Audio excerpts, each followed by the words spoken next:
Hello everyone, welcome to Civilite. मैं हूं अंकित गोयल और आज के इस लेक्चर में हम लोग बात करेंगे स्टील स्ट्रक्चर के एक बहुत ही बेहतरीन से टॉपिक प्लास्टिक एनालिसिस के बारे में। ये पार्ट 1 है। इसमें हम लोग डिस्कस करेंगे कॉन्सेप्ट ऑफ प्लास्टिक एनालिसिस और ये जो लेक्चर रहेगा ये हम लोग बेसिक कंसीडर करेंगे, बेसिक ऑफ प्लास्टिक एनालिसिस। ठीक है, इसमें मैं बेसिक्स डिस्कस करूंगा। इसमें मैं आपको बताऊंगा कि आपका जो प्लास्टिक एनालिसिस क्या होता है, ठीक है, और इसके साथ साथ मैं बताऊंगा कि प्लास्टिक एनालिसिस की जरूरत क्यों पड़ी। ठीक है, जरूरत क्यों पड़ी, और इसी के साथ साथ आपको और भी बहुत सारे कॉन्सेप्ट किस तरह से यहाँ पर एनालिसिस की जाती है और प्लास्टिक हिंजेस कैसे जनरेट होते हैं और stress strain behaviour of the steel, वो भी मैं डिस्कस करूंगा। सारी प्लास्टिक एनालिसिस से रिलेटेड जो जरूरी चीजें हैं वो मैं यहाँ पर डिस्कस करूंगा। ये है बेसिक। ओके, इसके बाद मैं एक और पार्ट लेके आऊंगा, that will be part of shape factor, जिसमें सारे शेप्स के शेप फैक्टर कैलकुलेट किए जाएंगे। और थर्ड जो रहेगा लेक्चर, उसमें मैं कोलैप्स लोड प्रॉब्लम सॉल्व कराऊंगा, जिसमें बीम्स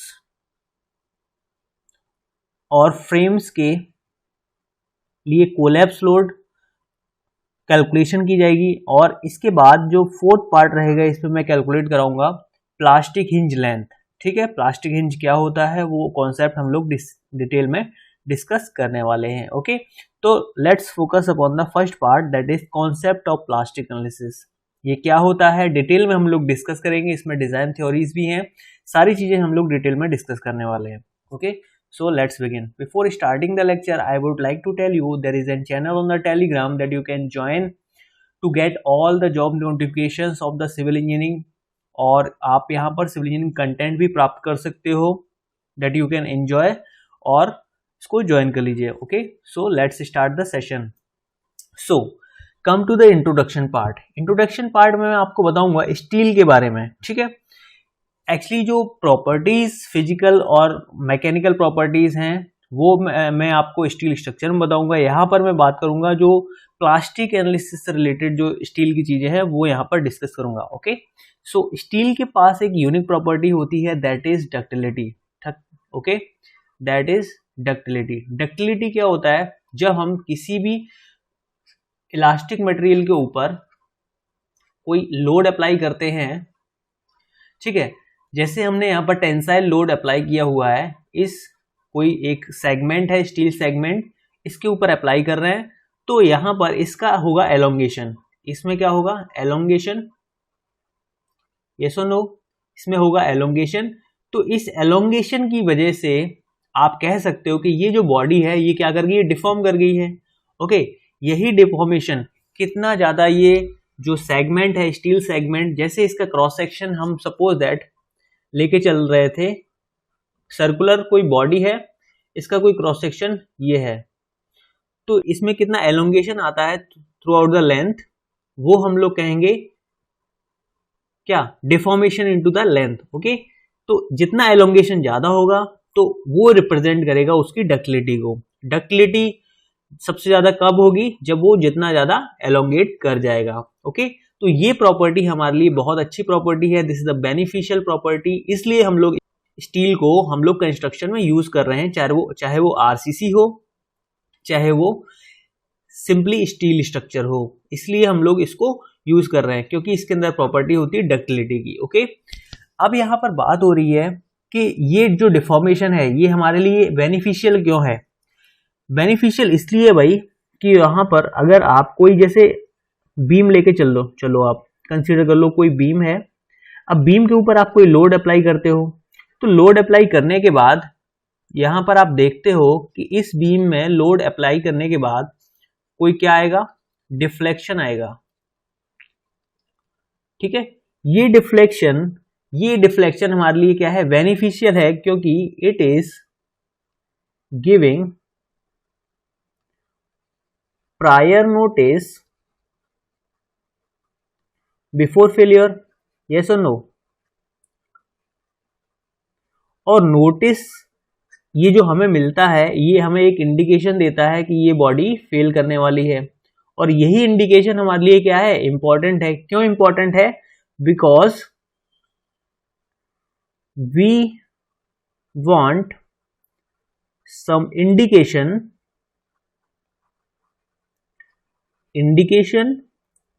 before accident, क्योंकि हमें पता भी तो चलना चाहिए कि एक्सीडेंट होने वाला है। एक्सीडेंट होने वाला है तो उससे पहले हम लोग प्रिपेयर हो जाएंगे। तो ये एक्सीडेंट से बचने वाली चीज है, इसलिए ये डिफ्लेक्शन हमारे लिए बहुत जरूरी है। डिफ्लेक्शन एक लिमिट में जरूरी है, उस लिमिट से ज्यादा नहीं होना चाहिए। अगर डिफ्लेक्शन ज्यादा हो जाएगा तो बॉडी ऑलमोस्ट फेल कर जाएगी। तो ये डिफ्लेक्शन जो है ये ऑलमोस्ट एक पार्ट है, एक पार्ट है एलोंगेशन का, ठीक है, एक एलोंगेशन का पार्ट है कि एलोंगेशन यहां पर होगा, ठीक है। तो आप कह सकते हो बॉडी क्या कर रही है, डिफॉर्म कर रही है, ठीक है। That gives the prior notice before the failure, okay. Within the elastic limit और beyond the elastic limit, okay. Due to this property steel possesses a reserve strength. Steel possesses a reserve strength. देखो आपको पता है कि एक आपके पास diagram होता है, that is stress strain diagram, ठीक है। इसकी हेल्प से बहुत सारी जो प्रॉब्लम्स है वो सॉल्व होती हैं, बहुत सी एनालिसिस की जाती हैं इसी डायग्राम को रेफरेंस में लेकर के, ओके। सो इसको हम लोग देखेंगे। There is an diagram, okay. यहां पर आप देख रहे हो कि ये कोई एक इलास्टिक लिमिट दे रखी है, इलास्टिक जोन है, इसके पहले क्या है, ये इलास्टिक लिमिट दे रखी है। अगर इस जोन के अंदर लोड रहेगा, अगर हम यहां पर लोड को रिमूव करा दें तो ये बॉडी अपनी ओरिजिनल पोजीशन में, ओरिजिनल शेप में ये वापस लौट जाएगी। ये बात आपको पता है, ठीक है। अब यहां पर ये जो पॉइंट है दैट इज सो इंपॉर्टेंट। यहां पर हम सारी एनालिसिस कर रहे थे, हमने क्या देखा था, there is an theory working stress method, ठीक है। तो वर्किंग स्ट्रेस मेथड में हमने क्या किया था कि हम जो अपनी एनालिसिस और डिजाइन है वो हम इसी लिमिट तक लेके चल रहे थे, इसी लिमिट को लेकर के चल रहे थे। हमने अपनी यील्ड स्ट्रेस को ही हमने अपना सब कुछ मान लिया था कि भाई इस लिमिट से ज्यादा हमें नहीं जाना है, कि अपना जो स्ट्रक्चर है इस लिमिट से ज्यादा स्ट्रेस कैरी नहीं कर सकता है। और इसी के ऊपर हमने फैक्टर ऑफ सेफ्टी अप्लाई कर दिया था, इसी के ऊपर हमने फैक्टर ऑफ सेफ्टी अप्लाई कर दिया था। तो ये वैल्यू और कम हो गई थी, सिग्मा वाई से भी कम हो गई थी, ठीक है। तो हमने इस स्ट्रक्चर को ओवर सेव कर दिया था। लेकिन हमने जब और एनालिसिस को देखा, आगे देखा, तो आपने क्या किया कि आपने लोड को और बढ़ाया। लोड को जब और अप्लाई किया तो आपने देखा यहाँ पर there is an reserve strength. आपने देखा कि यहाँ पर इसके बाद भी कोई स्ट्रेंथ अवेलेबल है, ठीक है। स्ट्रेंथ ये क्या होगा, sigma U minus sigma Y. ये वैल्यू भी आपको कुछ मिल जाएगी कि यहां पर कुछ एक रिजर्व स्ट्रेंथ और भी अवेलेबल है जो कि अल्टीमेट और यील्ड के बीच में है, ठीक है। तो इस स्ट्रेंथ को हम लोग तो यूटिलाइज ही नहीं कर पा रहे थे अभी तक, ठीक है। मतलब कहने का ये है कि हमने जो स्ट्रक्चर पहले डिजाइन किया था उसकी हमने पूरी स्ट्रेंथ को यूटिलाइज ही नहीं कर पाए, ठीक है। जिससे क्या हो रहा है, हम जो मटेरियल प्रोवाइड करा रहे हैं वो बहुत ज्यादा प्रोवाइड करा रहे हैं। समझ में आ रहा है? अगर जैसे हमने क्या 10 किलो न्यूटन की हमें रिक्वायरमेंट है तो हमने उस वहां पर इतना मटेरियल लगा दिया, जैसे कि 20 किलो न्यूटन लोड के लिए हमने मटेरियल लगा दिया, जबकि लोड आना है 10 किलो न्यूटन का ही। तो आप समझ रहे हो मटेरियल की यहां पर क्या हो रही थी, बर्बादी हो रही थी, ठीक है। तो हमने क्या किया, उसको और एनालाइज किया। उस और एनालिसिस के चक्कर में हमने देखा कि there is an plastic zone जो कि इलास्टिक जोन के बाद यहां पर वर्क कर रहा है, ठीक है। प्लास्टिक जोन अवेलेबल है, तो यहां पर आप कह सकते हो कि इस प्लास्टिक जोन में इसकी जो रिजर्व स्ट्रेंथ है, ये reserve strength, this is sigma U minus sigma Y, ये क्या है, इसकी रिजर्व स्ट्रेंथ अवेलेबल है।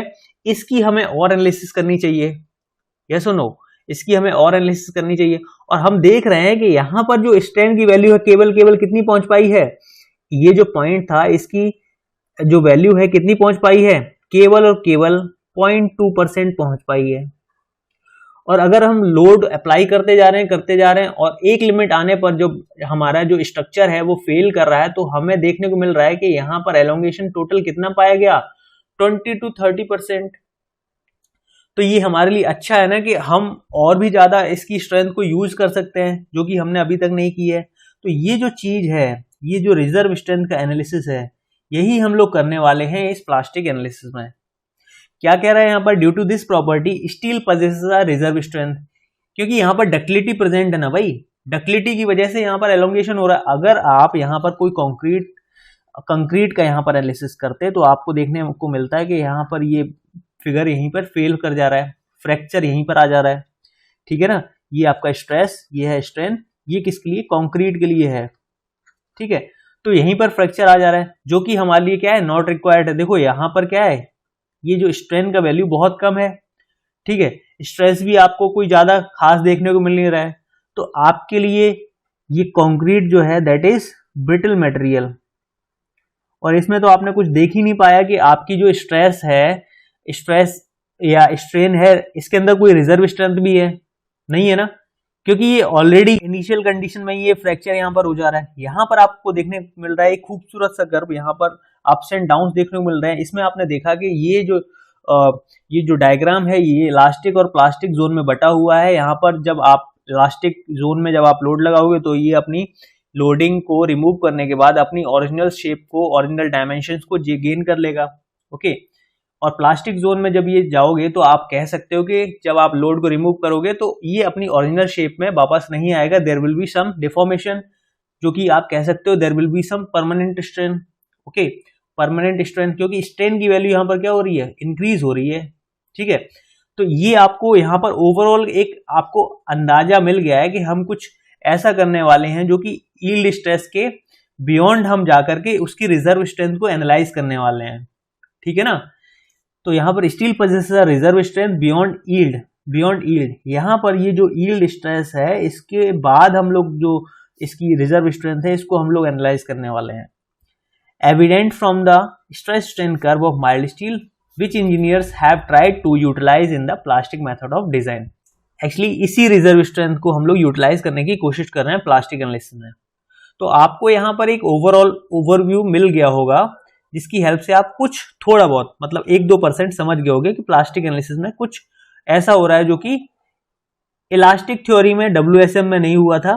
बस हम प्लास्टिक रीजन में इसकी जो स्टील की रिजर्व स्ट्रेंथ है उसको हम लोग एनालाइज करने की कोशिश कर रहे हैं, okay. So now coming to the design theories, ये आपके लिए बहुत इंपॉर्टेंट है क्योंकि आप पहले समझोगे कि जो आपकी डिजाइन थ्योरीज है किस तरह से वर्क कर रही हैं, हमें प्लास्टिक एनालिसिस की जरूरत क्यों पड़ी, प्लास्टिक एनालिसिस की जरूरत क्यों पड़ी। यहां पर सबसे पहला मैं मेथड जो बताने वाला हूं that is working stress methods of design. Working stress methods of design is based on the elastic theory. क्यों इलास्टिक थ्योरी बोल रहे हैं, क्योंकि हमने जो स्ट्रेस स्ट्रेन डायग्राम देखा है जिसमें आपने देखा होगा ये कर्व कुछ इस तरह से बनता है और ये कर्व यहां पर आकर के खत्म हो जाता है। तो ये जो लेवल है जहां पर ये यील्डिंग होती है तो sigma Y yield stress level और ये है आपका ultimate stress level, sigma U से डिनोट कर रहा हूं मैं यहां पर, ओके। और यहां पर होता है आपका फ्रैक्चर, ये है स्ट्रेस, ये है यहां पर स्ट्रेन, ओके। तो इलास्टिक थ्योरी पर क्यों ये यहां पर बेस्ड है, क्योंकि हम क्या कर रहे हैं इसी इलास्टिक लिमिट के अंदर इसकी सारी एनालिसिस कर रहे हैं। हमने क्या कर लिया, इसी सिग्मा वाई को हमने इसकी मैक्सिमम लिमिट मान ली है कि ये सिग्मा वाई पर जाकर के फेल हो जा रहा है। Sigma Y is the ultimate stress, और यू कैन से अल्टीमेट नहीं बोलेंगे एक्चुअली इसको, sigma Y is the permissible stress. हम ऐसा मान के चल रहे हैं, ठीक है। और हम इस परमिसिबल स्ट्रेस के ऊपर भी क्या कर रहे हैं, हम फैक्टर ऑफ सेफ्टी अप्लाई कर दे रहे हैं। तो ये जो वैल्यू है ये वैल्यू और कम हो जाती है, मतलब फैक्टर ऑफ सेफ्टी की वैल्यू क्या है, फैक्टर ऑफ सेफ्टी की वैल्यू जो होगी that will be greater than 1, क्योंकि ग्रेटर देन 1 ही लेके चलोगे, क्योंकि फैक्टर ऑफ सेफ्टी साइड लेके चलोगे ना, पॉइंट में तो वैल्यू नहीं लेके। फैक्टर ऑफ सेफ्टी का मतलब ये है कि हम उसको और ज्यादा सेफ बना रहे हैं, ठीक है। ये जो फैक्टर ऑफ सेफ्टी है ये purely based on the experience हम लोग ये यहाँ पर काउंट करते हैं, ओके। तो यहां पर कहा गया है कि जो सिग्मा वाई है, सिग्मा वाई के ऊपर फैक्टर ऑफ सेफ्टी लगा दो आप और इसको हम लोग मान लेते हैं इसका परमिसिबल स्ट्रेस। और इसके लिए आप स्ट्रक्चर को डिजाइन कर दो। Structures are analysed elastically for worst combination of working load and the members are proportional such that allowable permissible stress should never be less than the working stress। ठीक है, ये यील्ड स्ट्रेस को ही हम लोग सब कुछ मान के चल रहे हैं और बाकी सब थ्योरी है, मैंने आपको जो बता दिया है यही सत्य है और इसी को आप यहां पर कंसीडर करोगे। Okay, permissible stresses are greater than equal to yield stress upon factor of safety. ये जो परमिसिबल स्ट्रेसेस हैं ये आपके किससे ज्यादा होंगे, ग्रेटर देन इक्वल टू होंगे किससे, yield stress upon factor of safety के। ओके, मतलब आप जैसे मान के चलो कि आपने क्या किया, यहां पर यील्ड स्ट्रेस 150 आया आपका और अल्टीमेट स्ट्रेस ये है Fy और अल्टीमेट स्ट्रेस आया 250। ठीक है, तो आप क्या करोगे, इसी को आप मैक्सिमम स्ट्रेंथ मान लोगे और इसी के ऊपर फैक्टर ऑफ सेफ्टी अप्लाई कर दोगे, 1.5 का डिवीजन कर दोगे, तो ये वैल्यू आपकी 1.5 डिवीजन करने के बाद आपको कुछ मिल जाएगी 100। ठीक है, 100। तो आप क्या करोगे, जो स्ट्रक्चर है आप 100 के स्ट्रेंथ के लिए डिजाइन कर दोगे। ठीक है, 100 के लिए डिजाइन कर दोगे और ये हो जाएगा आपका क्या, परमिसिबल स्ट्रेस। ये सुनो, ये हो जाएगा आपका permissible stress. Just for example मैंने ये डेटा आपको बताया है एग्जाम्पल के तौर पर, ये रियल डेटा नहीं है, एग्जाम्पल के तौर पर समझाने के लिए आपको ये डेटा दिया है। ओके, तो ये हो गया आपका परमिसिबल स्ट्रेस। समझ में आ रहा है? अब दिक्कत क्या आ रही है इसमें आप क्या कर रहे हो, इसमें आप कम के लिए डिजाइन कर रहे हो ऑलरेडी। कम के लिए डिजाइन करने का मतलब क्या है, आपने क्या किया, जैसे समझ लो कि आपको जैसे 500 ब्रिक्स की रिक्वायरमेंट है, 500 ब्रिक्स की रिक्वायरमेंट है। ठीक है, किसी भी स्ट्रक्चर को डिजाइन करने के लिए, लेकिन आपने और ज्यादा उसको सेव कराने के लिए आपने उसी जगह पर जहां पर 500 ब्रिक्स लगने वाली थी उसी जगह पर आपने क्या लगा दी, 750 ब्रिक्स लगा दी। तो आपने क्या किया, यहां पर स्ट्रक्चर को और ज्यादा सेव कर दिया। और ज्यादा सेव करना ठीक है, लेकिन उस स्ट्रेंथ को यूज तो कर लें, लेकिन उस स्ट्रेंथ को यूज भी नहीं कर पाए। तो ये क्या है, आपकी जो 250 जो ब्रिक्स हैं वो क्या एक तरह से आपकी फैक्टर ऑफ सेफ्टी में ही चली गई, एक तरह से उनकी स्ट्रेंथ को यूज ही नहीं कर पाया। तो वो जो चीज है ये क्या है, हम लोग सेव नहीं कर पा रहे थे। तो इसलिए ये क्या मेथड था, ये जो 250 का कोई कॉस्ट आया होगा, ये कॉस्ट क्या चला गया, बेकार चला गया। तो ये क्या हो गया, हमारे लिए अनइकोनॉमिकल हो गया। ठीक है, तो इस मेथड को हम लोग इसलिए ऑब्सोलीट कर चुके हैं, इसको हम लोग कम यूज करते हैं। अनइकोनॉमिकल मेथड है, बहुत पहले यूज किया जाता था, जैसे 50-100 साल पहले, 50 या 100 साल पहले ये हम लोग इसको यूज करते थे। Now coming to the next method. अब इसकी जो कमियां थी इसको दूर करने के लिए हमने एक और मेथड डिस्कवर किया, that is called plastic method of design, या फिर कह सकते हो अल्टीमेट लोड मेथड। ठीक है, जो हम कमियां थी वो मैं आपको बता चुका हूं। इन the working stress method approach linear elastic behaviour is assumed, जो कि क्या है, पॉसिबल नहीं होता है। आप देख रहे हो यहाँ पर ये जो इसका क्या है, कर्व का बिहेवियर है, ये क्या है, नॉट द लीनियर। फुल्ली आप जब कर्व देखोगे तो क्या है, ये लीनियर है? नहीं, ये लीनियर नहीं है, लेकिन हम लोग ये अज्यूम करके चल रहे हैं दैट इज कंप्लीटली लीनियर। ठीक है, क्योंकि हम लोग क्या कर रहे हैं, इसको इलास्टिक थ्योरी कंसीडर कर रहे हैं। Okay, it leads to uneconomical design because the structure possesses the considerable reserve strength beyond the elastic limit due to ductility of the material। इसके बाद भी कोई आपके पास क्या है, रिजर्व स्ट्रेंथ मौजूद है सिग्मा यू और सिग्मा वाई के बीच में, जिसको हम लोग यूज ही नहीं कर पा रहे हैं। ठीक है, इसको यूज ही नहीं कर पा रहे हैं। तो हमने एक और इसकी जो कमियां थी, इसको कमियों को खत्म करने के लिए हमने एक और मेथड देखा, that is called ultimate load method और the plastic method of design. Okay, तो अगला मेथड जो है द डिजाइन, तो जो अगला मेथड है उसके according the design criteria in the plastic method of design is based upon the ultimate strength of the member. Ultimate strength of the member, अब ये है, यहां पर देखो ये आपके पास कोई स्ट्रेस स्ट्रेन कर्व है, ये मैंने कहा कोई आपको स्ट्रेस स्ट्रेन कर्व बना के दे दिया है। अब इस डायग्राम में आप कुछ देखोगे कि there is an stress level that is ultimate stress. ठीक है। अल्टीमेट स्ट्रेस आपको कब मिलेंगी, जब आप लोड कोई लगाओगे, ठीक है। तो जिस लोड पर ये अल्टीमेट स्ट्रेसेस जनरेट होंगी उस लोड को हम लोग बोल रहे हैं अल्टीमेट लोड, ठीक है। इस लोड को क्या बोल रहे हैं, अल्टीमेट लोड, अल्टीमेट लोड, ठीक है। यहां पर जो स्ट्रेसेस हैं, देखो सबसे पहले एक इंपॉर्टेंट क्वेश्चन मैं आपको बताना चाहूंगा कि जब आप यूनिवर्सल टेस्टिंग मशीन पर जो टेस्टिंग करते हो तो वहां पर से जो डायरेक्ट डायग्राम मिलता है that is load deflection diagram मिलता है। ये आपकी सामान्य जानकारी है, लोड डिफ्लेक्शन डायग्राम देखने को मिलता है, ना कि आप डायरेक्टली आंसर करोगे स्ट्रेस स्ट्रेन डायग्राम।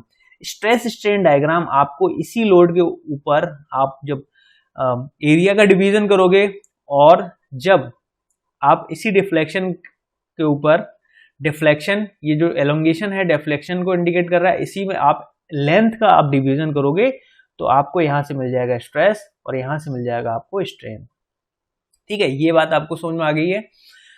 तो यहां पर अल्टीमेट लोड हम देख पा रहे हैं, तो अल्टीमेट लोड पर हम इसको डिजाइन करते हैं। सिंपली ये समझ लो, कोई लोड आया, उस अल्टीमेट लोड मतलब the maximum load at which the structure can sustain, ठीक है। तो उस लोड पर हमने उसको स्ट्रक्चर को डिजाइन कर दिया, ठीक है, डिजाइन कर दिया।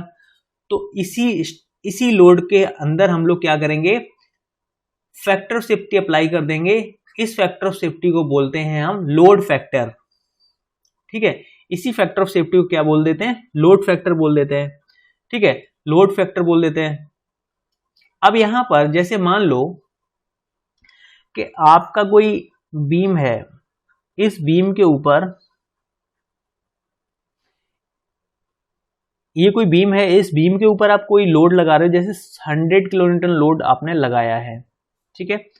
तो 100 kilonewton is the working load, yes और नो, ये क्या हो जाएगा आपका वर्किंग लोड हो जाएगा। अब ये वर्किंग लोड है, ठीक है।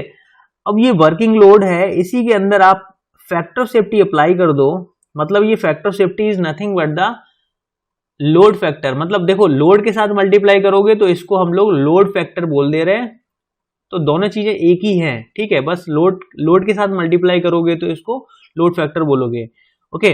तो लोड फैक्टर का मल्टीप्लाई कर दे रहे हो, तो वर्किंग लोड को हमने मल्टीप्लाई करा दिया लोड फैक्टर के साथ। तो अब यहां पर जो वैल्यू है लोड फैक्टर की, सपोज दैट कुछ 1.5 है, ये वैल्यू हमने 1.5 कुछ ले ली। अब आप बताओ कि 100 के साथ आप 1.5 का मल्टीप्लाई करा दोगे तो ये कितना आ जाएगा, 150 आ जाएगा। तो ये जो 150 वैल्यू है, ये जो 150 वैल्यू है, तो ये 150 वैल्यू है दैट मस्ट बी लेसर और इक्वल टू अल्टीमेट लोड। तो ये जो अल्टीमेट लोड है इससे वैल्यू एक कम होनी चाहिए, ठीक है। ये एक्चुअली वर्किंग लोड होगा, नॉट द अल्टीमेट लोड।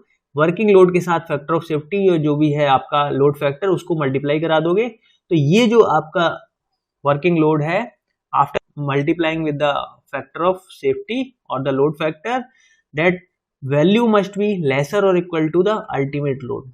मतलब आपको समझ में आ रहा है, मतलब आपको समझ में आ रहा है कि हमने इस लोड को और ज्यादा सेव कर दिया, तो ये जो वैल्यू है ये अल्टीमेट लोड से कम नहीं होनी चाहिए, ठीक है। अब यहां पर जब अल्टीमेट लोड पर आपने देखा, ये स्ट्रेस स्ट्रेन डायग्राम से ही आप समझ सकते हो कि पहले आपका जो डिफ्लेक्शन था वो कुछ स्ट्रेन का वैल्यू इतना था, अब ये जो स्ट्रेन का वैल्यू है ये इतना हो गया है। तो स्ट्रेन काफी ज्यादा होने की वजह से आप कह सकते हो कि इस स्ट्रक्चर में, इस डिजाइन के थ्रू ये जो डिफ्लेक्शन यहाँ पर शो होगा वो क्या होगा, बहुत ज्यादा होगा, मैक्सिमम होगा। तो यही इस मेथड की कमी हो गई कि इस मेथड से डिजाइन तो बहुत बढ़िया हो रहा था, हमने डिजाइन बहुत अच्छे से किया, मैक्सिमम कैपेसिटी तक डिजाइन किया इसको, लेकिन यहाँ पर स्ट्रेन बहुत ज्यादा आ रहा है, डिफ्लेक्शन बहुत ज्यादा आ रहा है, एलोंगेशन बहुत ज्यादा आ रहा है, जो कि नॉट रिक्वायर्ड है। जैसे आपने क्या देखा कि आप किसी बीम के नीचे लेटे हुए हो, कंस्ट्रक्शन आपने घर में करवा रखा है, बीम के नीचे लेटे हुए हो, तो होगा क्या, आप उसी बीम के नीचे लेटे हुए हो तो एकदम से क्या हुआ, जैसे लोड ऊपर बहुत ज्यादा आया, आपकी रूफ पर लोड बहुत ज्यादा आया, लोड देखते देखते उसमें क्या आ गया, डिफ्लेक्शन आ गया। तो लोड की वजह से जो डिफ्लेक्शन आएगा आपको नीचे बैठने में या आप लेटे हुए हो तो आपको डर लगेगा वहां पर कि ये बीम टूट ना जाए या गिर ना जाए, ठीक है। डिफ्लेक्शन बहुत ज़्यादा रिक्वायर्ड नहीं होना चाहिए, क्योंकि आप क्या कराते हो वहां पर, प्लास्टरिंग कराते हो, फॉल सीलिंग लगवाते हो, काफ़ी ज़्यादा आप जो इंटीरियर्स हैं वो आप वहां पर प्रोवाइड कराते हो, तो that may be the cause of failure, ठीक है ना। जो डिफ्लेक्शन है उसकी वजह से, डिफ्लेक्शन की वजह से वहां पर उसका फेलियर हो सकता है, उसमें क्रैक्स जनरेट हो जाएंगे और वो एस्थेटिकली डिस्प्लीजिंग होगा। हालांकि वो फेल नहीं करेगा, फेल क्या, बीम फेल नहीं करेगा, लेकिन उसके ऊपर जो सरफेस ट्रीटमेंट करवाएंगे वो दैट विल फेल। ओके, अगला पॉइंट है, this approach uses the reserve strength of the steel which is not utilised in the working stress design method. पहले हम लोग जो डिजाइनिंग कर रहे थे वो इस पॉइंट तक ही कर रहे थे, इस पॉइंट तक हम लोग डिजाइनिंग कर रहे थे। अब हम लोग जो डिजाइनिंग कर रहे हैं वो इस पॉइंट तक कर रहे हैं, और हमने उसकी पूरी जो रिजर्व स्ट्रेंथ है, ये जो sigma U minus sigma Y था, इस रिजर्व स्ट्रेंथ को हमने यूटिलाइज करा लिया, ठीक है। अब हमें यूटिलाइज तो करा लिया, लेकिन हमें प्रॉब्लम क्या आ रही है, किसकी, डिफ्लेक्शन की। तो डिफ्लेक्शन की जो प्रॉब्लम है वो हम लोग यहाँ पर देख रहे हैं। जो डिफ्लेक्शन की प्रॉब्लम है that is under the serviceability criteria, ठीक है। क्योंकि आपको ये सर्विस अच्छी नहीं दे रहा है तो हम इसको सर्विसिबिलिटी क्राइटेरिया में रखेंगे। सर्विसिबिलिटी क्राइटेरिया में आपको क्या क्या प्रॉब्लम देखने को मिलेगी, that is vibration, deflection, durability and fatigue. Okay, तो ये जो आपका अल्टीमेट लोड मेथड है that does not consider serviceability criteria. Serviceability basis पे ये फेल हो गया, अच्छा नहीं है। Okay, though the concept of load factor has been introduced but not safety factor is applied to the material। यहाँ पे हमने लोड के ऊपर तो सिर्फ वो लगा दिया फैक्टर, लेकिन हमने उस मटेरियल की स्ट्रेंथ को हम लोगों ने नहीं बढ़ाया। लोड पर तो हमने काम किया, ठीक है। That is the meaning of this point. Okay, now coming to the next method, that is limitation, that is limit state design method. Okay, so अब यहाँ पर जो WSM and ultimate load method की जो प्रॉब्लम्स थी वो हम लोगों ने यहाँ पर इस लिमिट स्टेट डिजाइन मेथड में हमने दूर करी और सारी चीज़ों को बहुत अच्छे से समझा, और वो की जो हमने नया मेथड बनाया दैट इज परफेक्टली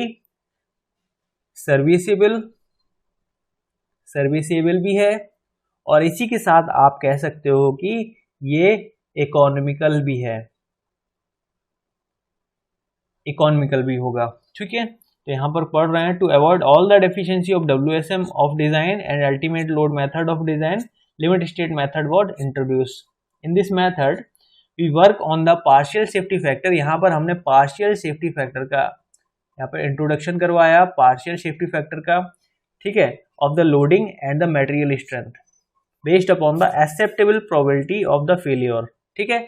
हमने जो मटेरियल, जो स्ट्रेंथ है, material is directly related to the strength, ठीक है। स्ट्रेंथ पर भी काम किया हमने और लोडिंग को भी हमने सेफ कराया। ओके, दोनों पे हमने काम किया और इसको हमने सर्विसेबल बना लिया और इकोनॉमिकल भी बना लिया।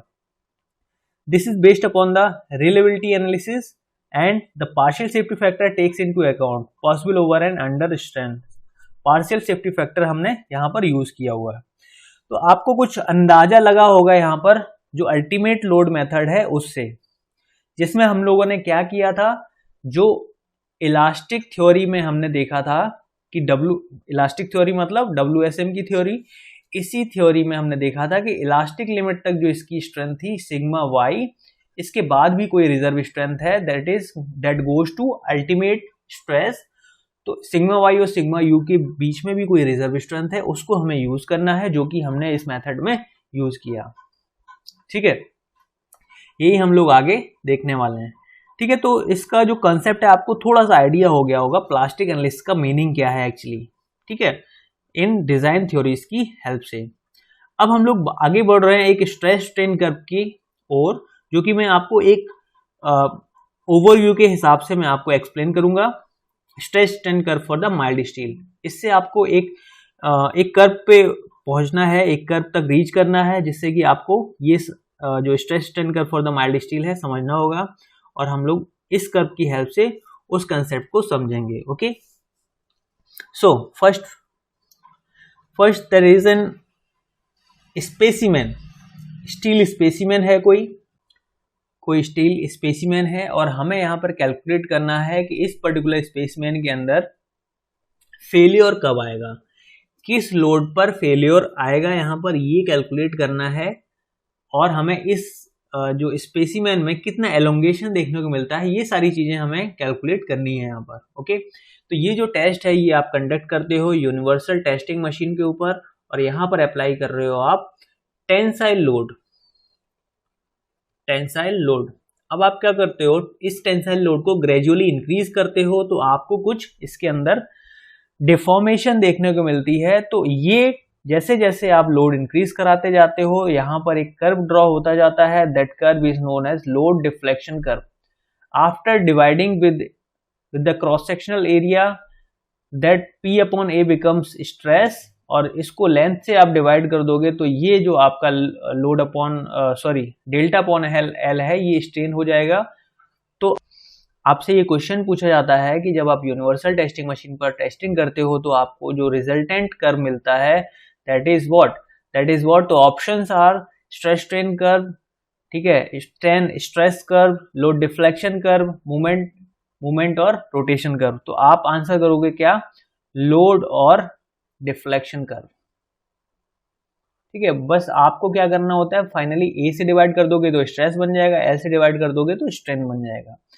अब आगे बढ़ते हैं हम इस कर्व की ओर। तो ये कर्व हमें कुछ इस तरह से धीरे धीरे, जब ग्रेजुअली इंक्रीजिंग कंडीशन में लोड होगा तो आपको हर एक पॉइंट की वैल्यू यहाँ पर मिलती जाएगी, और इस एनालिसिस में आप अलग अलग पॉइंट्स देखोगे और उन अलग अलग पॉइंट्स पर आपको इस जो स्पेसिमेन की अलग अलग प्रॉपर्टीज देखने को मिलेगी, अलग अलग बिहेवियर देखने को मिलेगा, और उनको हम लोग एनालाइज करेंगे। ठीक है, तो सबसे पहले आप लोड जब इंक्रीज कर रहे हो तो आपको जो कर्व देखने को मिलेगा दैट इज लीनियर। जहां तक ये कर्व लीनियर होगा, इस पॉइंट को हम लोग बोल देंगे ए पॉइंट।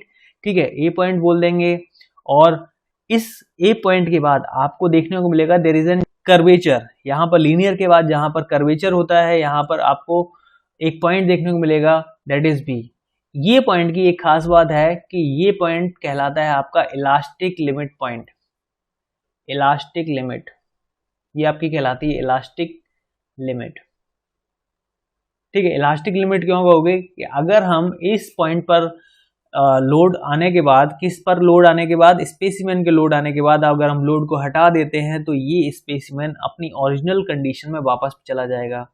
ठीक है, मतलब जैसे आप रबड़ को क्या करते हो, रबड़ जो आपने इरेजर बचपन में देखा होगा, अगर इसके ऊपर एक अमाउंट के बाद लोड हटा देते हो, एक amount of application of load लगाने के बाद आप इसको हटा देते हो, तो आप देखते हो कि वो अपनी ओरिजिनल पोजीशन में वापस आ जाता है। वही यहाँ पर फंडा अप्लाइड है। ठीक है, तो इस बी पॉइंट पर आने के बाद अगर आप लोड हटा देते हो तो ये जो बॉडी है ये अपनी ओरिजिनल कंडीशन में, ओरिजिनल शेप में, ओरिजिनल डायमेंशंस में वापस चली जाएगी, और आपको इस तरह से कुछ एनालिसिस देखने को मिलेगी। Okay, now coming to the another point C. अगर आप फर्दर लोड को इंक्रीज कर रहे हो, लोड को फर्दर इंक्रीज करने के बाद आपको यहाँ पर कुछ एक डिफ्लेक्शन देखने को मिलेगा। ये कर्व बेंड हो जाएगा डाउनवर्ड।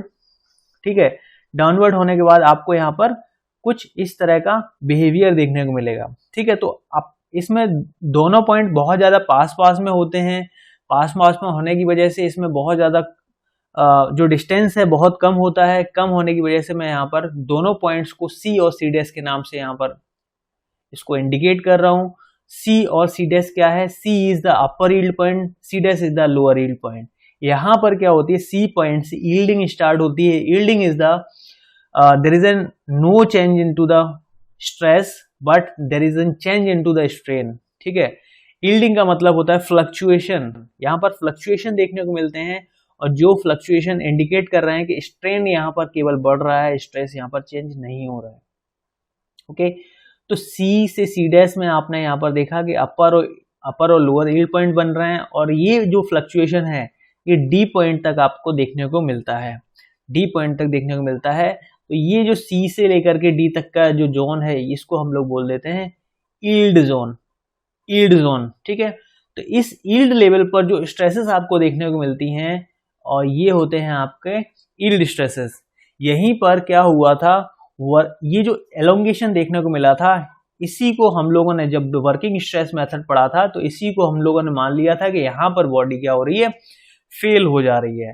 और इसी पॉइंट को हमने मान लिया कि इस पॉइंट तक हम लोग अपनी जो स्ट्रेस, जितनी स्ट्रेसेस मिलनी थी ये इतनी स्ट्रेसेस मिल गई हैं, इसी के ऊपर फैक्टर ऑफ सेफ्टी लगा दो और इसी को आप इसी स्ट्रेसेस पर डिजाइन कर दो इसको। ठीक है, तो ये स्ट्रेसेस आई हैं हमारी यील्ड स्ट्रेसेस। ठीक है, डी पॉइंट पर।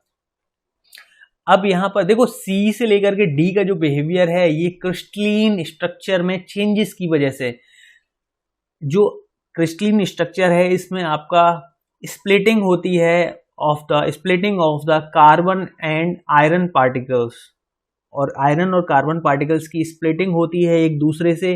स्प्लिटिंग की वजह से यहाँ पर केवल और केवल स्ट्रेन देखने को मिलता है, यहाँ पर कोई स्ट्रेस का रेजिस्टेंस नहीं होता है, there is no increase in the stress. Okay, after that D point के बाद आप यहाँ पर देखोगे there is an rise into the curve, that curve rises up to the E point, then after it goes to the downward. Okay, downward ये जाना start करता है, पहले ये राइज करेगा। अब यहाँ पर क्या हो रहा है कि इस तरह से देखो जो आपकी जो स्प्लिटिंग हो रही है आयरन और कार्बन पार्टिकल्स की, तो आयरन और कार्बन पार्टिकल इस तरह से ये अरेंज हो जाते हैं कि ये जो बॉडी है, बॉडी में रेजिस्टेंस को ऑफर करने लगते हैं।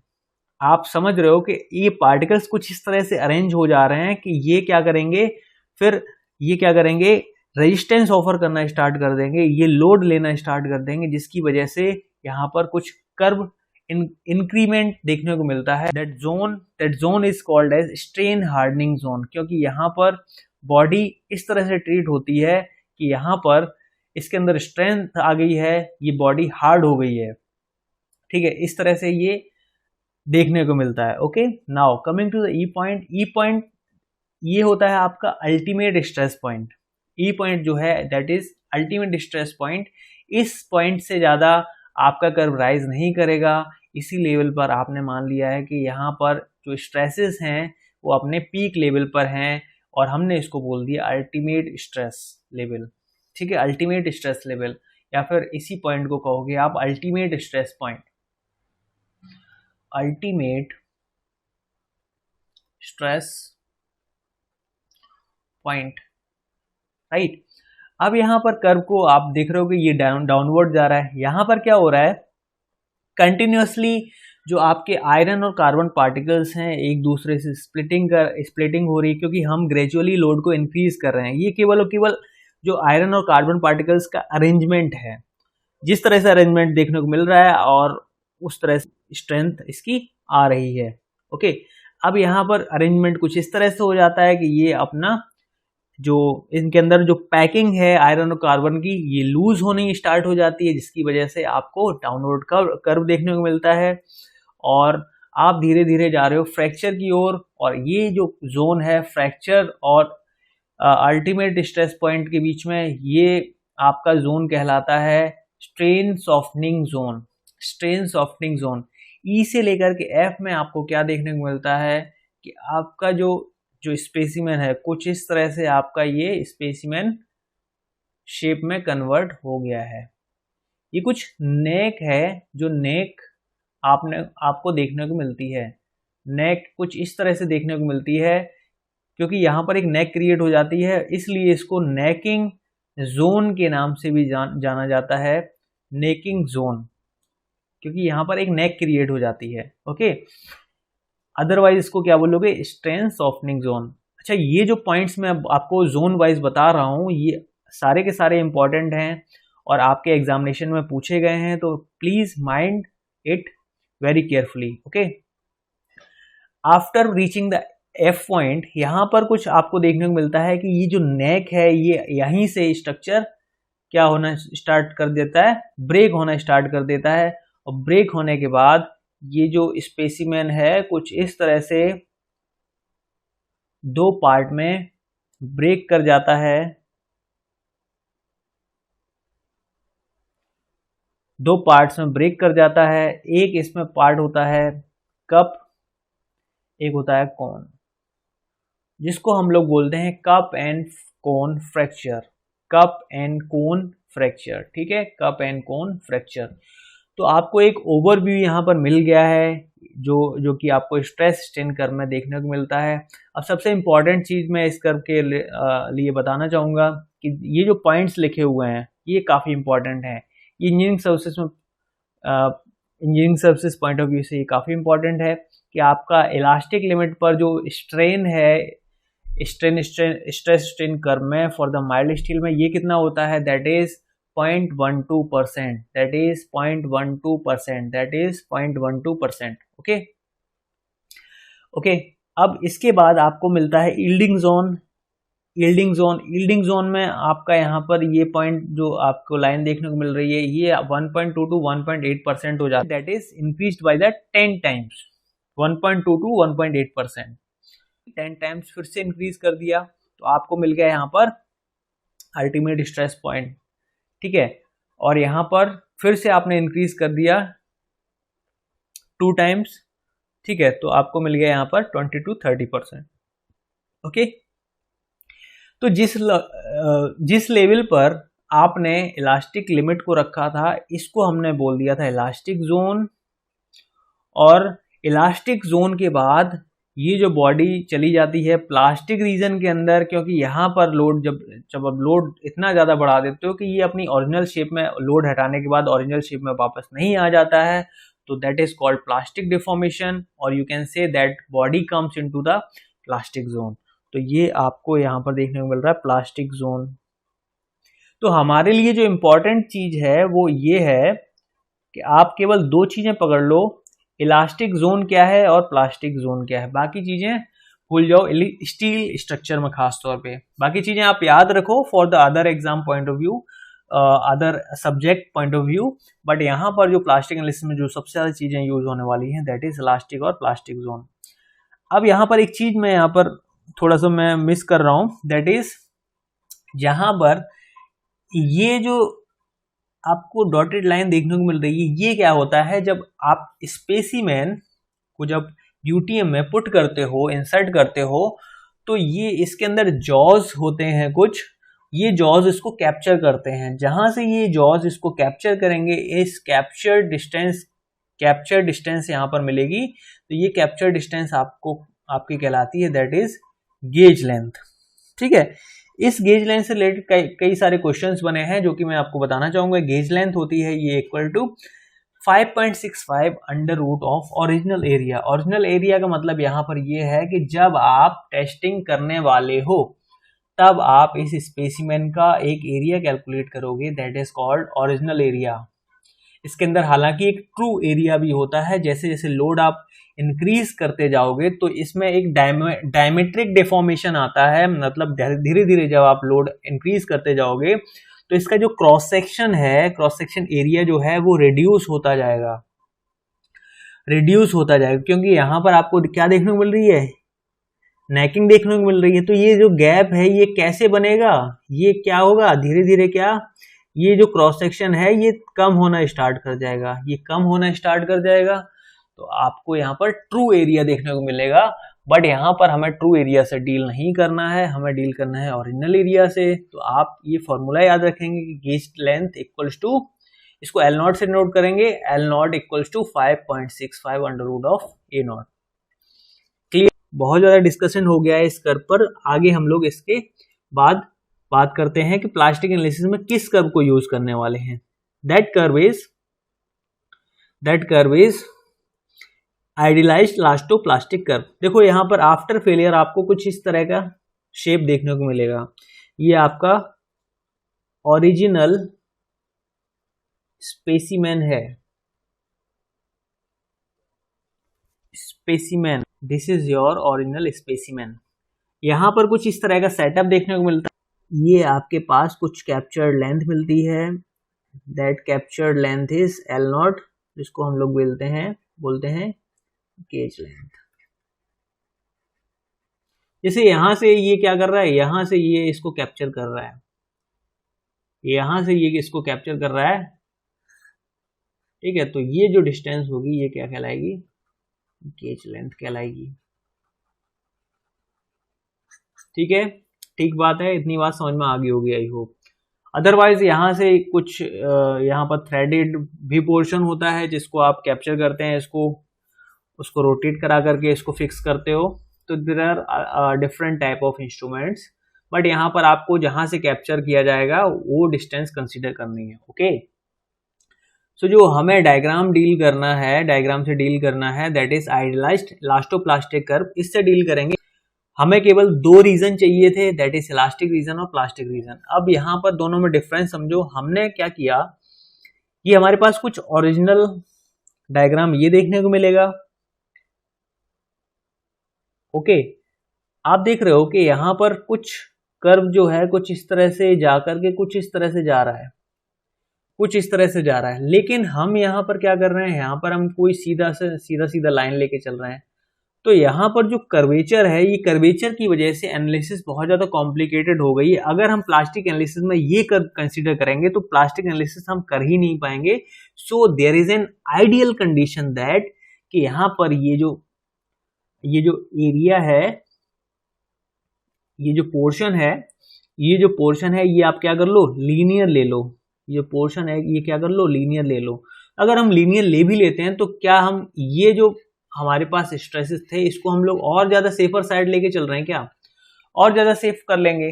ठीक है, तो यहाँ पर कोई इश्यू नहीं है कि आप क्या यहाँ पर मान के चल रहे हो।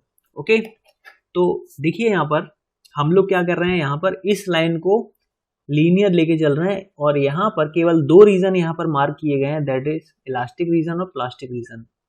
अब जब आप लोड इंक्रीज कर रहे हो इसके ऊपर, ये आपके पास कोई बीम है, इस बीम के ऊपर लोड लगाने के बाद आपको जब कोई स्ट्रेसेस देखने को मिल रहे हैं, लोड लगाते जा रहे हो, लोड लगाते जा रहे हो, तो यहाँ पर कुछ कंडीशंस, पहले जीरो से ये इंक्रीज करेगा, लीनियरली मूव करेगा ए पॉइंट तक। यहाँ पर जो आपके स्ट्रेसेस होंगे, यील्ड स्ट्रेसेस होंगे, और then it will move to the point B.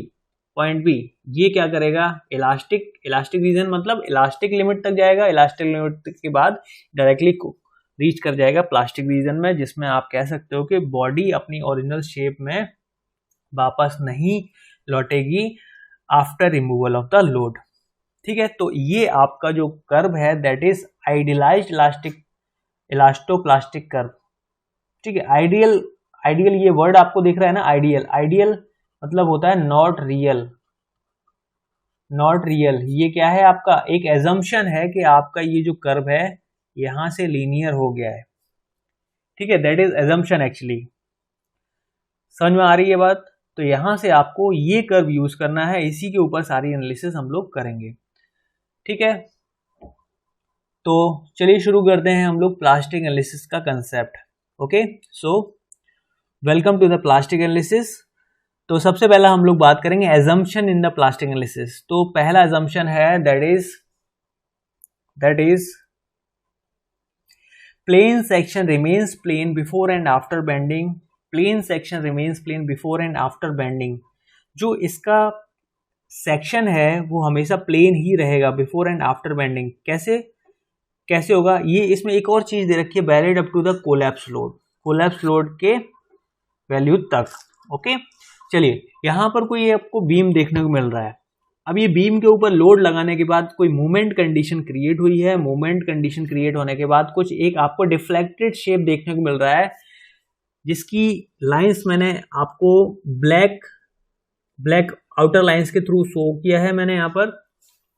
तो यहाँ पर देख रहे हो आप, ये आपका कोई ग्रीन आपका ओरिजिनल बीम था, जब आपने लोड लगाया इसके ऊपर मूवमेंट जनरेट हुआ। मूवमेंट जनरेट होने के बाद कुछ ये वाला डायग्राम आपको देखने को मिल रहा होगा। ठीक है, ये वाला जो आप लीनियर जो ब्लैक लाइन से देख रहे हो, that is the diagram generated after application of the load. तो आप जब इसके मूवमेंट एप्लीकेशन के बाद जो इसमें डिफॉर्मेशन आएगा तो कुछ इस तरह से आएगा। ये जो आप शेप देख रहे हो, इसका जो प्लेन है कुछ इस तरह से ये कर्वेचर के फॉर्म में जनरेट होगा। मेरी बात समझ में आ रही है आपको? इसका जो शेप है कुछ इस तरह से देखने को मिलेगा। ठीक है, तो ये जो शेप है ये कुछ इस तरह से देखने को मिल रही है, और इसमें कुछ चेंजेस आते हैं क्योंकि ये जो जैसे सपोज दैट आप कर्वेचर, ये जो टॉप पोर्शन है, टॉप पोर्शन पर यहाँ पर क्या जनरेट होगा, देखो ये है आपका न्यूट्रल एक्सिस, जो आप लाइन देख रहे हो ये है आपका न्यूट्रल एक्सिस। तो न्यूट्रल एक्सिस के अबाउट ही रहेगा ये, लेकिन न्यूट्रल एक्सिस के ऊपर आप देखते हो कि देयर इज एन कंप्रेशन।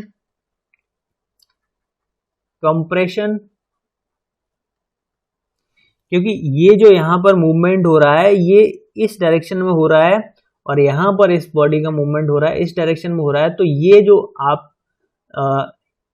आप इफेक्ट देखोगे ये इस डायरेक्शन में, देखो मूवमेंट की वजह से क्या होगा, इसका जो टॉप पोर्शन होगा न्यूट्रल एक्सिस के ऊपर जो टॉप पोर्शन होगा इसमें देखने को मिलेगा आपको कंप्रेशन, जो कि बताया है। कंप्रेशन की वजह से क्या होगा, इसका जो क्रॉस सेक्शनल एरिया है वो इंक्रीज कर जाएगा। मेरी बात समझ रहे हो? तो यहाँ पर ये जो सेक्शन है ये कुछ इस तरह से हो जाएगा, कुछ इस तरह से देखने को मिलेगा, क्योंकि ये जो पोर्शन है ये कर जाएगा इंक्रीज। और यहाँ पे क्या हो रहा है, न्यूट्रल एक्सिस के नीचे ये है अंडर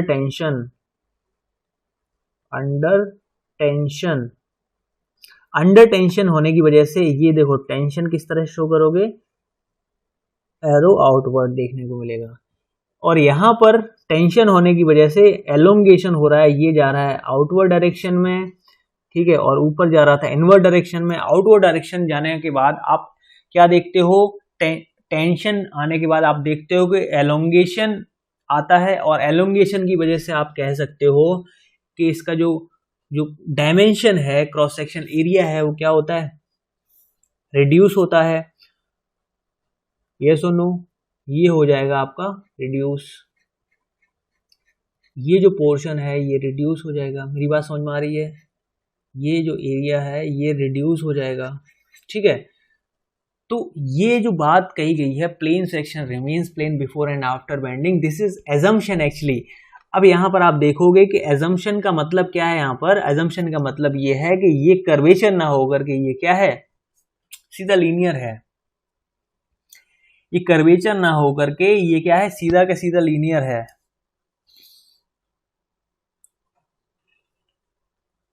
एक कर्वेचर ना होकर के ये क्या है,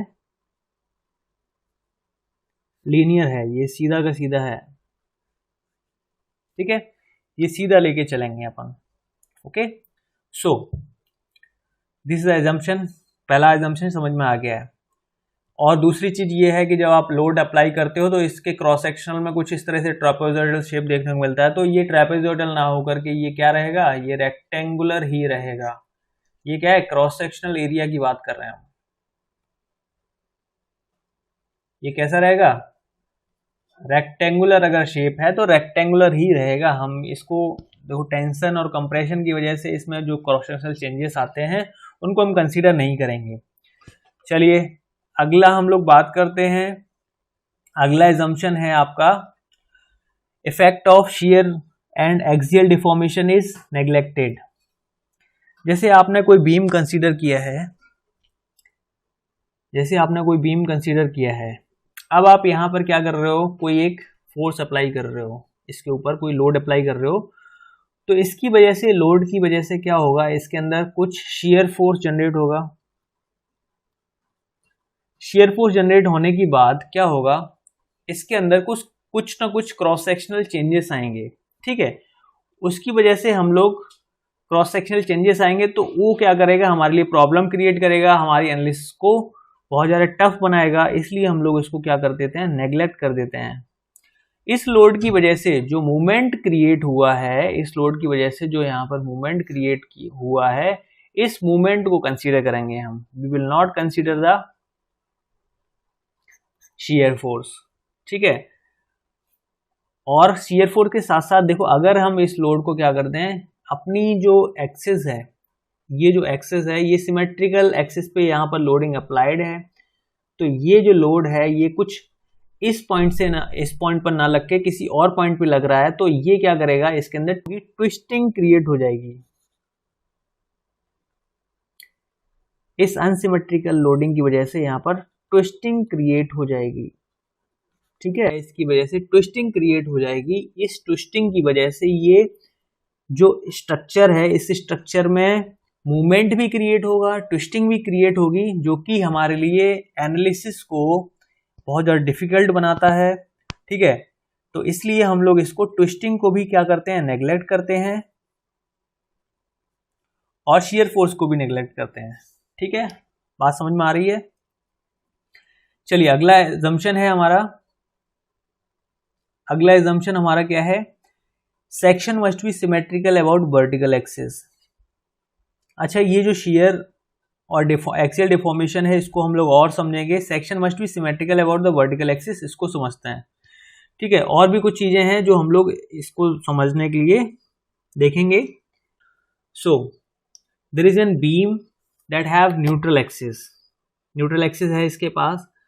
अब आप देख रहे हो इस न्यूट्रल एक्सिस के बाद आपके पास कोई लोड अप्लाई आपने किया, इस बीम के ऊपर कोई लोड अप्लाई किया आपने, इस अप्लाइड लोड की वजह से इस बीम में कोई डिफ्लेक्शन देखने को मिलेगा। ये जो येलो कलर की लोडिंग है इसकी वजह से येलो कलर का डिफ्लेक्टेड शेप आपको देखने को मिला।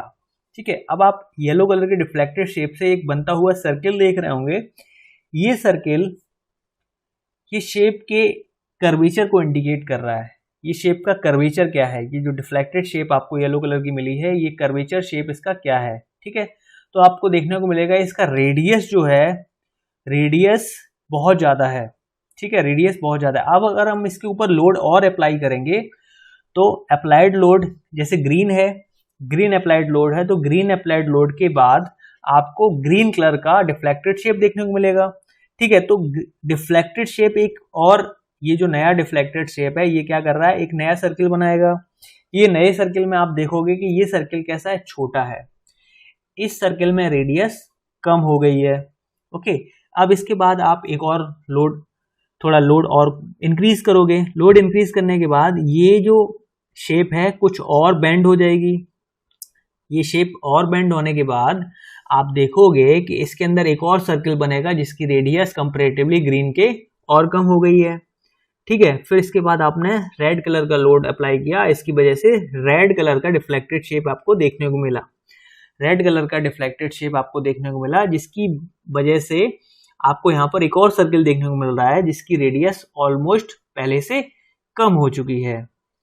यस और नो, कम हो चुकी है। तो आप यहाँ पर देख रहे हो कि इस पर्टिकुलर बीम के अंदर धीरे धीरे यहाँ पर इस डायरेक्शन में स्ट्रेन बढ़ रहा है, स्ट्रेन इंक्रीज हो रहा है। ठीक है, स्ट्रेन इंक्रीज होता जा रहा है और यहाँ पर जो रेडियस है धीरे धीरे कम होती जा रही है लोड के इंक्रीमेंट के साथ। ठीक है, लोड के इंक्रीमेंट के साथ यहाँ पर जो रेडियस कम होती जा रही है। तो ये आपने यहाँ पर फंडा समझा। तो धीरे धीरे होगा क्या, जैसे जैसे लोड आप इंक्रीज करते जाओगे तो यहाँ पर एक जो आपके पास सेंट्रल पोर्शन मिलेगा, सेंट्रल पोर्शन मिलेगा, तो जब फाइनल, जब आप अल्टीमेट लोड पर पहुंच जाओगे, अल्टीमेट और यू कैन से मैक्सिमम लोड पर पहुंच जाओगे, तो ये जो लोड रहेगा, ये जो लोड रहेगा, इस लोड को हम लोग बोलेंगे कोलैप्स लोड। कोलैप्स लोड, तो at which load the body collapses, that load is called collapse load। इस कोलैप्स लोड से पहले इस बॉडी के अंदर एक मैकेनिज्म क्रिएट होगा। ये चीजें हम लोग और ज्यादा डिटेल में डिस्कस करेंगे। कहाँ पर कोलैप्स लोड प्रॉब्लम हम लोग डिस्कस करेंगे, वहां पर और ज्यादा डिटेल में देखेंगे, क्योंकि वहां पर हमें थ्योरीज पढ़नी है जो कि और भी ज्यादा इस एनालिसिस को स्टूडियस बनाती हैं। ओके, नाउ इस कोलैप्स लोड के पहले यहाँ पर एक मैकेनिज्म कंडीशन क्रिएट होगी। ये मैकेनिज्म कंडीशन क्रिएट करेगी प्लास्टिक हिंज को। ये प्लास्टिक हिंज यहाँ पर कॉज होगी at final application of load. ठीक है, और यहाँ पर जो मूवमेंट कॉज होगा इस लोड की वजह से, इस मूवमेंट को कहते हैं आप प्लास्टिक मूवमेंट, प्लास्टिक मूवमेंट, और इस हिंज को आप कहते हैं plastic hinge.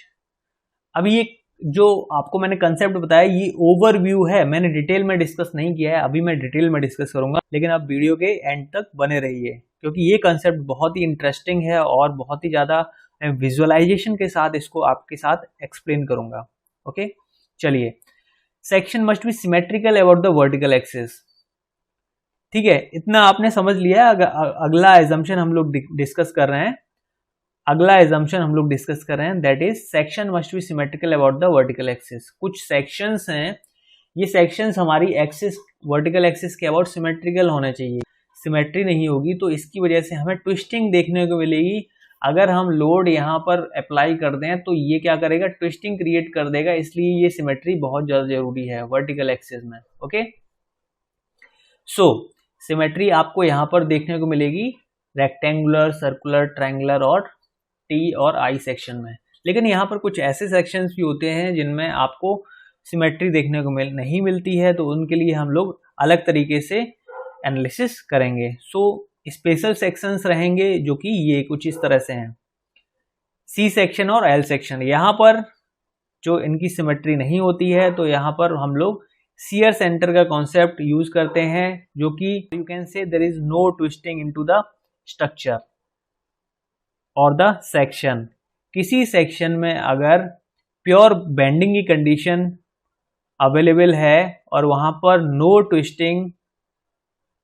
No twisting present है तो ये कहलाएगा shear centre. Coming to the another example, ये आप यहाँ पर देखो कि एक कोई आपके पास कैंटिलीवर बीम है, कैंटिलीवर का क्रॉस सेक्शन कुछ इस तरह से दे रखा है। यहाँ पर आपने कोई सेंटर पर लोड अप्लाई किया है जो कि सिमेट्रिकल लोडिंग को इंडिकेट कर रहा है, और यहाँ पर कोई एक्स डिस्टेंस है जहाँ पर पी लोड अप्लाइड है। इस सेक्शन को आप देखोगे तो ये इसका क्रॉस सेक्शन कुछ इस तरह से रहेगा, दैट इज रेक्टेंगुलर, क्योंकि एक एजम्पशन आप ले चुके हो, plane section remains plane before and after bending. Okay, अब यहाँ पर आप लोड देखना चाहो तो लोड कहाँ पर अप्लाइड है, लोड किसी सेंटर पे अप्लाइड है जो कि परफेक्टली इसके सिमेट्रिकल एक्सिस पर अवेलेबल है। तो इसकी वजह से आप कह सकते हो कि इसके अंदर केवल और केवल क्या होगा, मूवमेंट कॉज होगा, और आप कह सकते हो there will be no twisting. ठीक है, तो आप कह सकते हो यहाँ पर the case of pure bending is present here, केवल मूवमेंट यहाँ पर लग रहा है mx, जिसे बोलेंगे that is p into X. अब एक अनदर केस लेके चलते हैं, there is an another beam और इसके ऊपर कोई क्रॉस सेक्शन कुछ इस तरह से मैंने शो किया है, इसके ऊपर लोडिंग अप्लाइड है, जो कि आप देख रहे हो बहुत माइन्यूट डिफरेंस से आप देखो इसको कि यहाँ पर कोई एक आपको एसेंट्रिसिटी देखने को मिल रही है फ्रॉम द वर्टिकल एक्सिस। ठीक है, ऑफ द क्रॉस सेक्शन, जो क्रॉस सेक्शन है उसका जो वर्टिकल एक्सिस है वहां से कुछ एसेंट्रिसिटी है जो कि आपको आगे के डायग्राम में दिखेगी। ये कोई क्रॉस सेक्शन है, इस क्रॉस सेक्शन का जो वर्टिकल एक्सिस है, इस वर्टिकल एक्सिस से ये कुछ इस एसेंट्रिसिटी पर अप्लाइड है। तो ये एसेंट्रिसिटी की वजह से क्या होगा, पहले तो ये पी लोड की वजह से यहाँ पर मूवमेंट तो आ ही रहा है, लेकिन ये जो आपके पास लोड अप्लाइड है, इस लोड की वजह से यहाँ पर क्या आएगा, ट्विस्टिंग भी लगेगा। ठीक है, पहले जैसे कोई एक ये बीम है, इसकी वजह से यहाँ पर कोई एक ये मूवमेंट आ ही रहा है, लेकिन इसकी वजह से एक कोई ये इस डायरेक्शन में, ये इस डायरेक्शन में क्या है, इस डायरेक्शन में क्या लगेगा, ट्विस्टिंग। ठीक है, ट्विस्टिंग भी अप्लाइड होगा। तो ये आप समझ लो यहाँ पर केस क्या है, बेंडिंग मूवमेंट और ट्विस्टिंग दोनों का केस है, जो कि रिक्वायर्ड नहीं है, जो कि ये जो केस है ये रिक्वायर्ड नहीं है। इसलिए हम कह रहे हैं कि जो section must be symmetrical about the vertical axis के अबाउट सिमेट्रिकल होना चाहिए। क्लियर बात है। चलिए आगे हम लोग बात करेंगे। अगला जो एजम्पशन है that is idealised stress strain curve is considered for the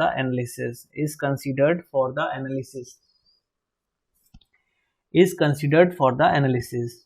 okay, जो कि हमने डिस्कस किया है, जैसे कि जैसे जैसे हम लोड इंक्रीज करते जा रहे हैं और हमें ये कर्व प्रोड्यूस्ड होता हुआ मिलेगा।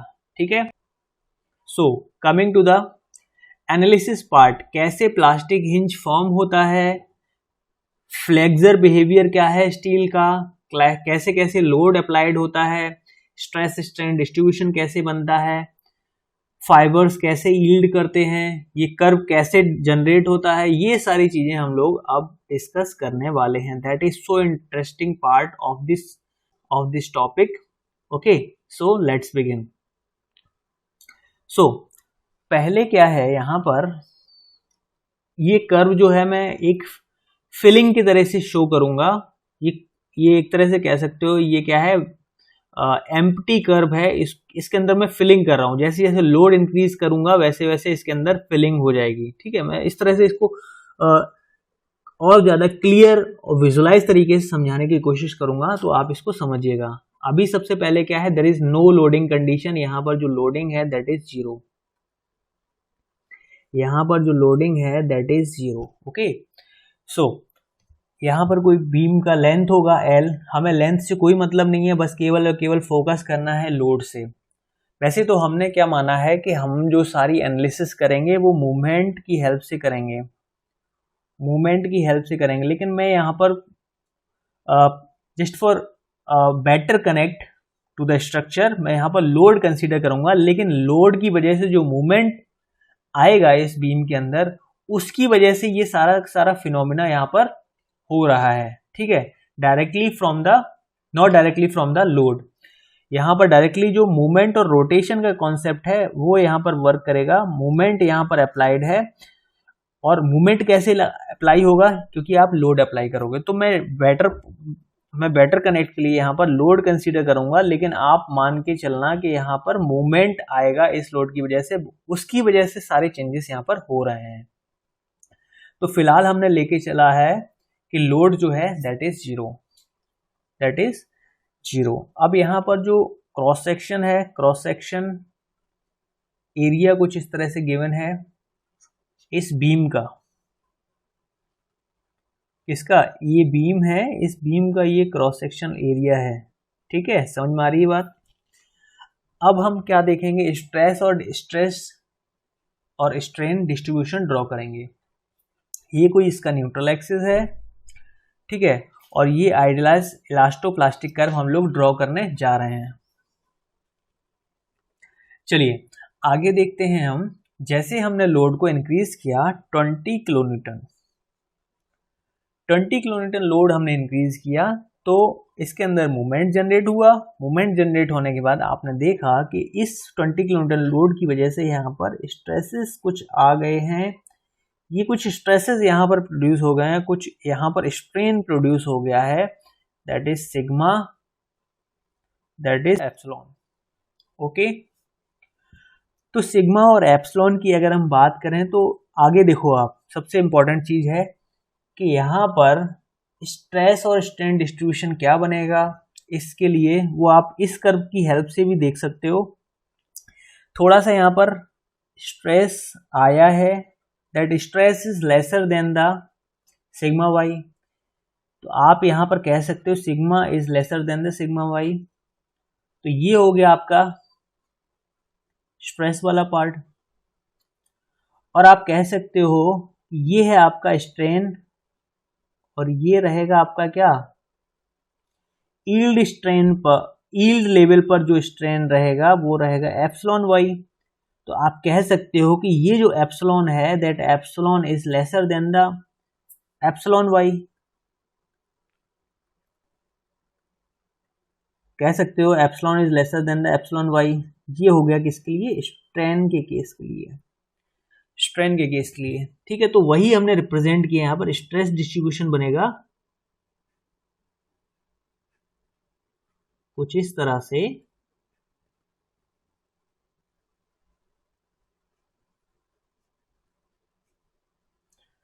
ठीक है, तो ये आपने sigma is lesser than sigma Y stress के लिए, और epsilon is lesser than epsilon Y strain के लिए। इतनी बात आपको समझ में आ गई होगी। और यहाँ पर कुछ नहीं हो रहा है, यहाँ पर फिलहाल यहाँ पर कोई फाइबर यील्ड नहीं किया है, क्योंकि हम यील्डिंग तक पहुंचे ही नहीं है अभी। ओके, चलिए आगे बढ़ते हैं हम। आगे हमने क्या किया, लोड को इंक्रीज कर दिया, हमने लोड को 50 किलोन्यूटन लगा दिया। ठीक है, पहले कितना था, 20 था, अब हमने 50 कर दिया है। अब मान के चलो कि 50 किलोन्यूटन लोड पर आप रीच कर गए हो इस पॉइंट पर, आप पहुंच गए हो कहां पर, इस पॉइंट पर पहुंच गए हो कि सिग्मा वाई आपको मिल गया है।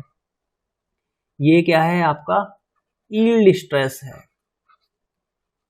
यील्ड स्ट्रेस का बहुत ही ज्यादा सिग्निफिकेंट रोल है हर जगह, हर जगह पर। ठीक है, तो फिलहाल हम यहाँ पर यील्ड स्ट्रेस के लेवल पर पहुंच गए हैं, तो आप कह सकते हो that sigma is equal to sigma Y, और यहाँ पर जो स्ट्रेन है that strain is equal to epsilon Y.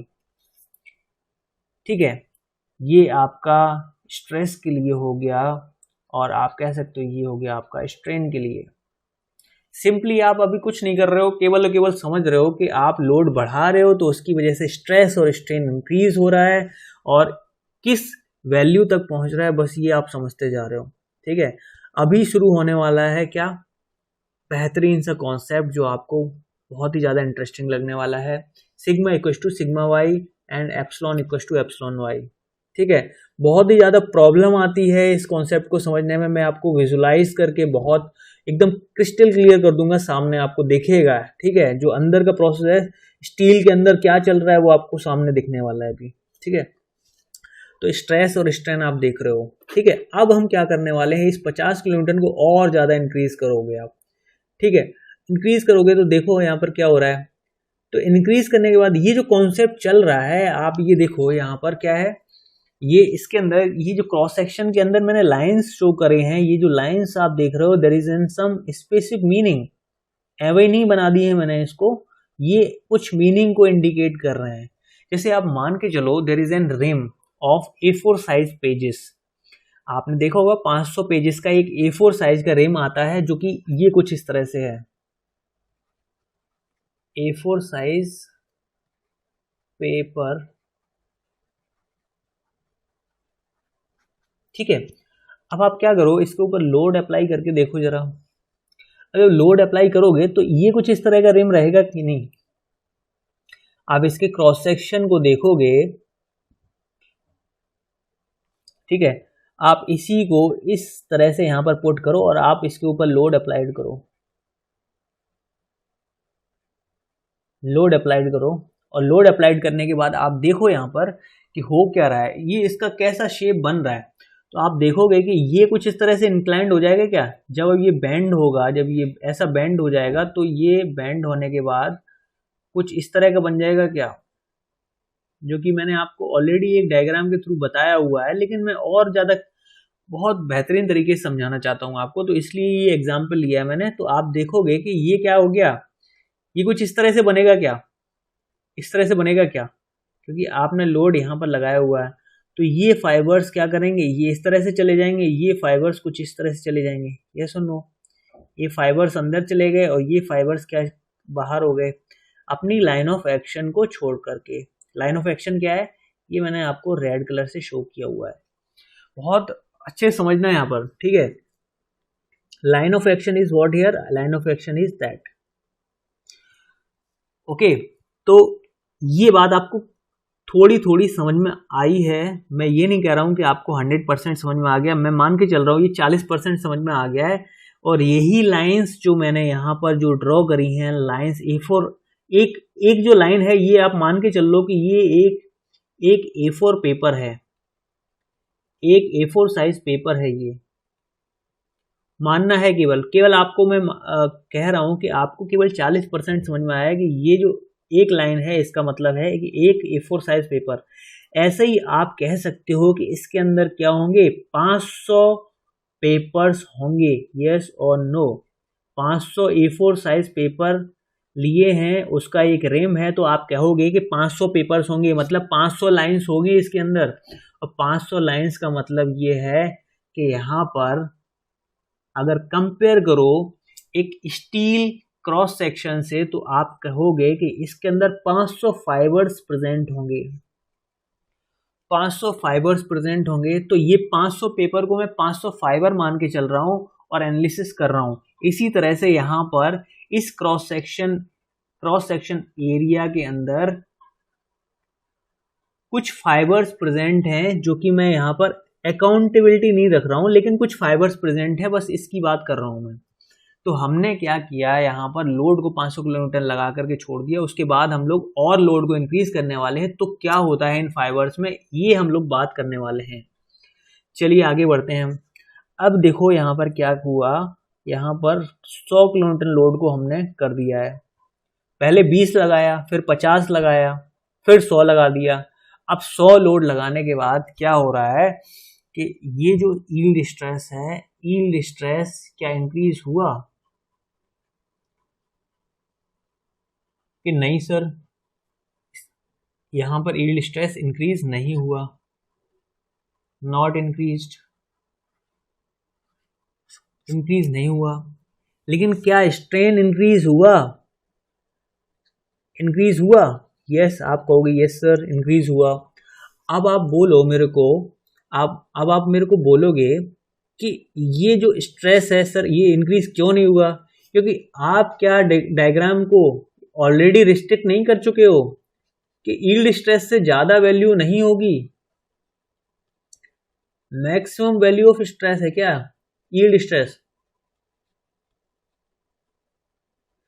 Yield stress is the maximum value of stress. ये कर्व यही तो रिप्रेजेंट कर रहा है कि आपकी जो वैल्यू है मैक्सिमम यील्ड लेवल तक जाएगी, इससे ज्यादा नहीं जाएगी। ठीक है, यील्ड लेवल तक जाएगी, इससे ज्यादा नहीं जाएगी। अब क्या होगा? अब ये होगा कि इसके अंदर जो लेटरल डायरेक्शन में जो आप ये देख रहे हो, ये पूरा का पूरा जो एरिया है अंडर द कर्व, इसके अंदर जो रिजर्व स्ट्रेंथ थी,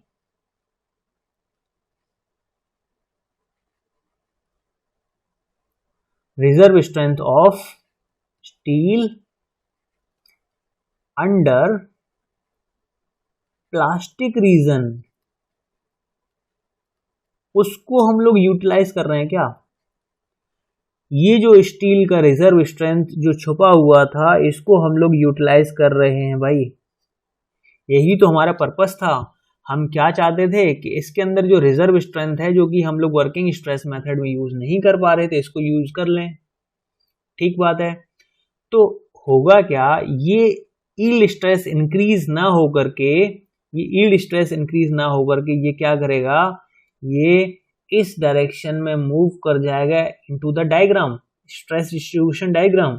so what is happening here, this shaded area is showing the reserve strength, this showing the reserve strength of steel under the plastic region। क्या इतनी बात आपको समझ में आई है? आप बोलोगे नहीं। तो दूसरा तरीका क्या है इसको समझने का? फिर से मैं समझाऊंगा कि आपने लोड किया है 100 किलोन्यूटन। ठीक बात है सर। ठीक है, तो स्ट्रेस बढ़ा क्या? नहीं बढ़ा है। क्यों नहीं बढ़ा है? क्योंकि आपने इसको मैक्सिमम ऑलरेडी कंसीडर किया है ना। सिग्मा वाई से वैल्यू ज्यादा हो ही नहीं सकती है। तो आप कहोगे कि बढ़ा क्या? फिर आप कहोगे बढ़ा क्या? आप कहोगे कि स्ट्रेन बढ़ गया है। स्ट्रेन बढ़ गया। पहले स्ट्रेन का वैल्यू कितना था? एप्सिलॉन वाई था। तो एप्सिलॉन इज ग्रेटर देन, ये इस लेवल पर जो वैल्यू होगी इसकी एप्सिलॉन होगी। Epsilon is greater than epsilon Y. तो हमें क्या स्ट्रेन से मतलब है? स्ट्रेन कितना ही बढ़ता रहे, हमें क्या उससे? हमें मतलब है स्ट्रेस से, जो कि हमें यूज करना है। उसकी स्ट्रेंथ क्या है? स्ट्रेस से तो मतलब है, स्ट्रेस से तो हमें डील करना है।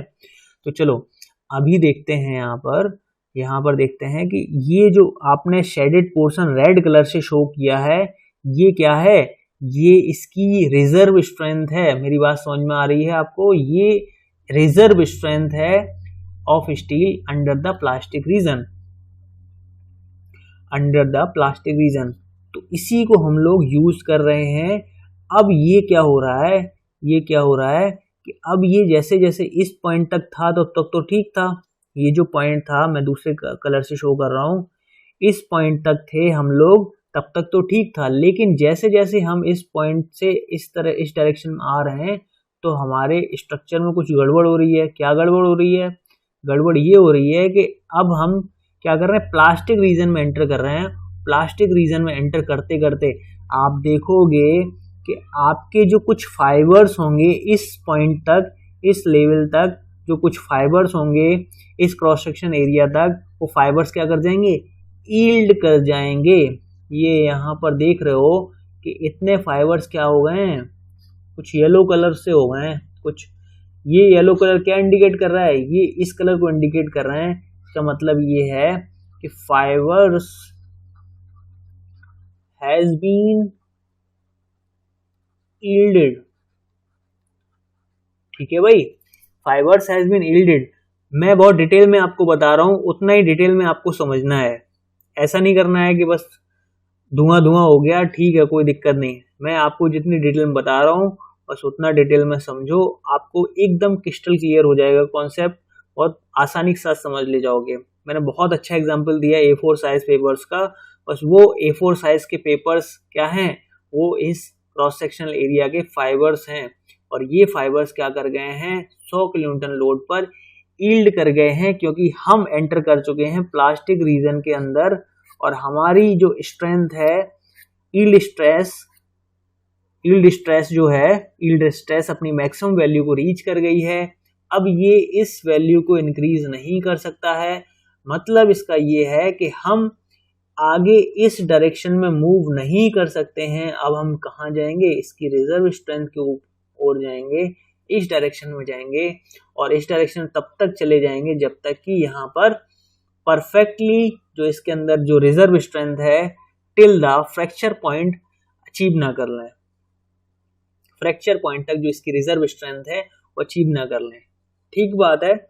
तो यहाँ पर जो आपको बहुत ज़्यादा सीख देखने को मिली होगी, और अगर इसके बाद भी आपको अगर यहाँ पर कोई कॉन्सेप्ट में दिक्कत आती है तो वीडियो के लास्ट में आप कमेंट छोड़ दीजिएगा, मैं कोई ना कोई तरीके से मैं आपको अगले लेक्चर्स में समझा दूंगा, ठीक है। चलिए आगे बात करते हैं, हम इतने लोड से खुश नहीं थे। इंसान की एक समस्या है कि वो कभी खुश नहीं होता, ठीक है, उसको लोड बढ़ाते रहना होता है या कुछ ना कुछ इच्छाएं बनी रहती है। तो आगे हम लोग क्या करें, उस लोड को और आगे इंक्रीज करें। लोड को इंक्रीज करते गए तो आपने देखा कि 100 किलोन्यूटन पे हमारे कुछ फाइबर सील्ड कर गए। अब हम 100 किलोन्यूटन से खुश नहीं थे, हमने क्या लगा दिया, 200 किलोन्यूटन लोड इंक्रीज कर दिया। 200 किलोन्यूटन लोड जैसे ही लगा, आपने देखा कि ये क्या हो गया, आपने देखा कि ये क्या होगा, यहाँ पर क्या हो गया, फ्रैक्चर की कंडीशन आ गई है। और ये पॉइंट क्या था, O, ये पॉइंट था A, और ये सपोज पॉइंट था B, और B पर आपने देखा कि यहाँ पर हो रहा है फ्रैक्चर। आप क्या कर रहे हो, यहाँ पर जो प्लास्टिक रीजर के अंदर रिजर्व स्ट्रेंथ है इसको यूटिलाइज कर रहे हो, यस और नो। इसके अंदर जो रिजर्व स्ट्रेंथ है इसको यूटिलाइज कर रहे हो, तो स्ट्रेस कितना है, मैक्सिमम सिग्मा वाई है, इससे ज्यादा ये इंक्रीज नहीं हो सकता है। तो ये क्या होगा, अपने जो इस स्टील के जो ये स्टील है, स्टील के फाइबर्स को परफेक्टली यील्डिंग कंडीशन में लेकर के जाएगा। अब आप देख रहे हो यहाँ पर सारे जो फाइबर्स हैं वो कैसे हो गए हैं, येलो कलर के हो गए हैं, या ब्राउन कह सकते हो, जो भी आप कलर कंसीडर करना चाहो वो आप कंसीडर कर सकते हो। ये कैसे हो गए, कंप्लीटली कलर्ड हो गए हैं, overall you can say that coloured हो गए। मतलब यहाँ पर क्या है, आप परफेक्टली जो इसकी कैपेसिटी है उसको अचीव कर चुके हो। मतलब प्लास्टिक रीजन के अंदर इस स्टील की जो भी रिजर्व स्ट्रेंथ थी वो अचीव हो चुकी है, इसलिए आप कहोगे फाइबर्स क्या कर गए, यील्ड कर गए हैं।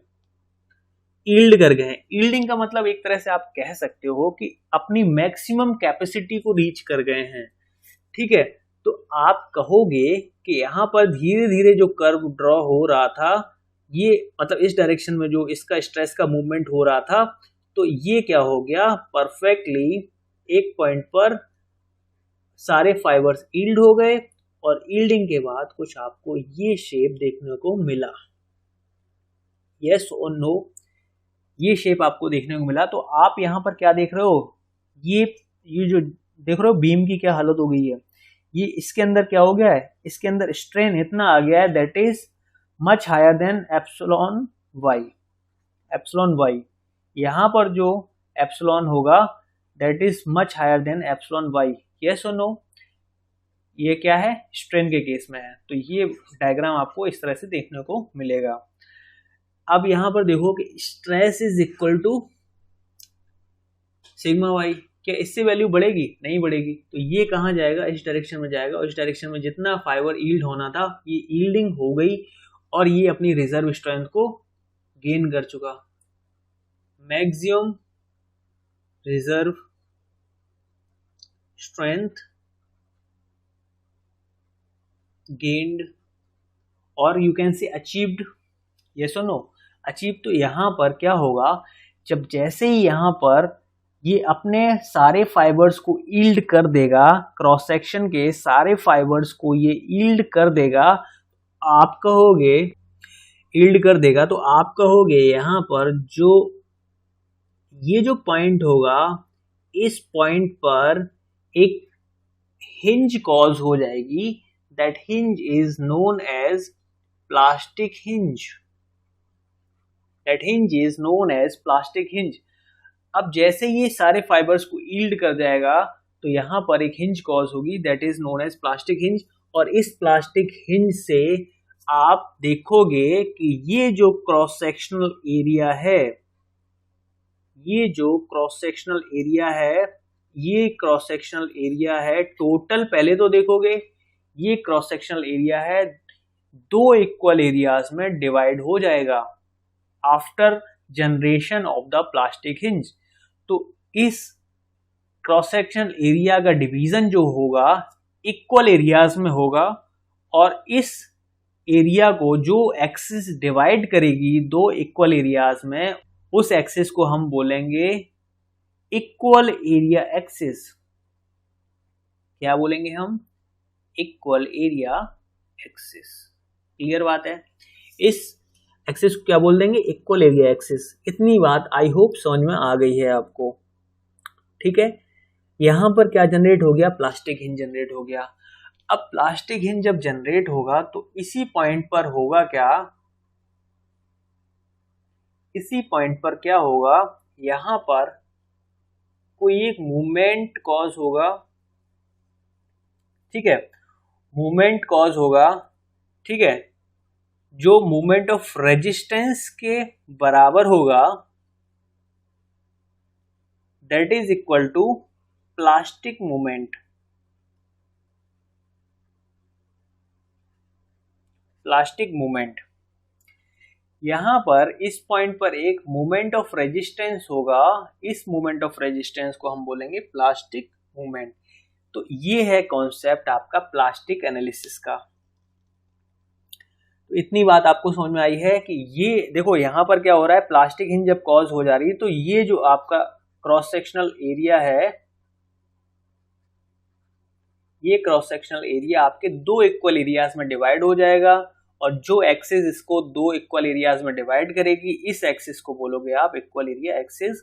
और इस पॉइंट पर एक मोमेंट ऑफ रेजिस्टेंस कॉज होगा, that moment of resistance equal to plastic movement. आगे के वीडियोस में हम लोग ये भी चीजें देखेंगे कि क्या होता है plastic movement, moment of resistance किस तरह से वर्क करेगा, प्लास्टिक हिंज क्या होगा, इक्वल एरिया एक्सिस कैसे वर्क करेगा, शिफ्ट फैक्टर क्या होता है, बाकी सारी चीजें हम लोग डिटेल में डिस्कस करेंगे।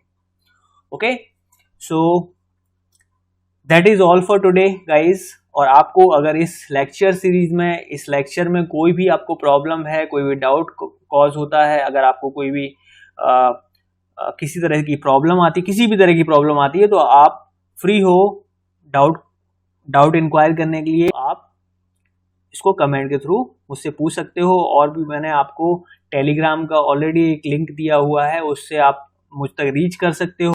So please like the video, subscribe the channel and share it with your friends. Okay, so thank you, have a good day.